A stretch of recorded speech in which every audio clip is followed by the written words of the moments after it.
Hi, இன்னைக்கு நம்ம கீர்த்தி கிச்சனில் நொய் உப்புமா தான் பார்க்க போகிறோம். வாங்க பார்க்கலாம். அடுப்பில் பாத்திரம் வச்சு 4 ஸ்பூன் எண்ணெய் விட்டுருக்கேன். எண்ணெய் நல்லா சூடானதும் கடுகு போட்டுக்கலாம். கடுகு நல்லா பொரிஞ்சு வந்தோடனே கடலைப்பருப்பு உளுத்தம் பருப்பு சேர்த்து பருப்புலாம் நல்லா செவந்து வரட்டும்.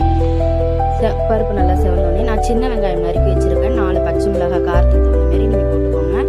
நான் சின்ன வெங்காயமும் பச்சை மிளகாயும் போட்டு நல்லா வதக்கி விட்டுக்கலாம். நீங்கள் பெரிய வெங்காயம் இருந்தால் அதை கூட நறுக்கிக்கலாம். இப்போ வெங்காயம் பச்சை மிளகாய் நல்லா வதங்கி வந்த உடனே நறுக்கி வச்சிருக்கிற ஒரு தக்காளி பழத்தை சேர்த்துக்கலாம்.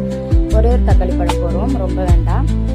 இதை சேர்த்து இதுவும் நல்லா வதங்கி வரட்டும். வதங்கி வந்தோடனே தண்ணி விட்டுக்கலாம். 2 டம்ளர் நொய்க்கு 4 டம்ளர் தண்ணி விட்டுக்கலாம். தண்ணி விட்டுட்டு தேவையான அளவு உப்பு சேர்த்துட்டு 1/2 ஸ்பூன் பெருங்காய பொடி சேர்த்துக்கலாம். சேர்த்து நல்லா கலந்து விட்டுலாம். தண்ணி நல்லா கொதிக்கட்டும். இப்போ தண்ணி நல்லா கொதிச்ச உடனே நறுக்கி வச்சுருக்கிற கருவேப்பிலை கொத்தமல்லி சேர்த்துட்டு நல்லா கலஞ்சிட்டு எடுத்து வச்சுருக்கேன் நொய்க்கு. இதை தண்ணி இல்லாமல் வடிச்சிட்டு இந்த நொய்யை அப்போ அப்படியே அந்த தண்ணியில் சேர்த்துக்கலாம். உப்பு கரெக்டாக இருக்கான்னு செக் பண்ணிக்கோங்க. நொய்யை சேர்த்துட்டு நல்லா ஒத்தாப்பில் கலந்து விட்டுடலாம். நல்லா ஒத்தாப்பில் கலந்து விட்டு அடுப்பு பெருசுலேயே இருக்கட்டும். நல்லா கொதிச்சு வரட்டும். பாருங்கள், தண்ணி எல்லாம் இழுத்துனது. நொய் முக்காப்பதான் வெந்துடுது. இப்போ மூடி போட்டு அடுப்பை சிம் பண்ணிவிட்டு மேலே ஒரு கல் மாதிரி வச்சிடலாம். சின்ன உரலை வச்சுட்டு தம் போட்டுக்கலாம். ஒரு 10 நிமிஷம் இப்படியே இருக்கட்டும். 10 நிமிஷம் கழிச்சு நம்ம திறந்து பார்க்கலாம்.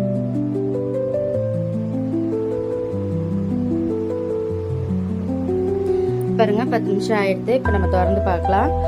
நம்மளுடைய நொய் உப்புமா சூப்பராக உதிரியாக வந்திருக்கு பாருங்க. கண்டிப்பாக நீங்களும் ட்ரை பண்ணி பாருங்க.